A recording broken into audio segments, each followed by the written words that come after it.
Good morning guys. तर आज मला बैलपोळ्याच्या दिवशी पण कॉलेजमध्ये जायला लागलं. तर सकाळी सकाळी मी मस्त आलो पण बनवला होता. तर मस्त असं जेवण करून सकाळी सकाळी मस्त असं आभाळ वगैरे निहारत कॉलेजमध्ये पोहोचले. कॉलेजमध्ये प्रॅक्टिकल असाइनमेंट सबमिट करून परत घरी यायला निघाले.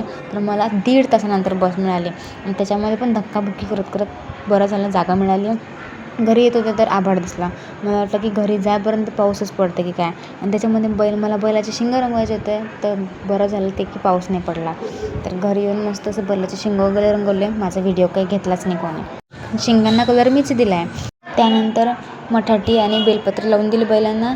मला यांना बघून न शेवटी जास्त आठवण येत होते, कारण तो पण आतापर्यंत घरीच होता, पण जागा नसल्यामुळे त्या शेतामध्ये न्यावं लागलं. बैलाचं सगळं आवरल्यानंतर बाबा त्यांना बैलपोळ्याच्या ठिकाणी नेऊन गेलो होतं, जिथे बैलपोळा भरते तिथे.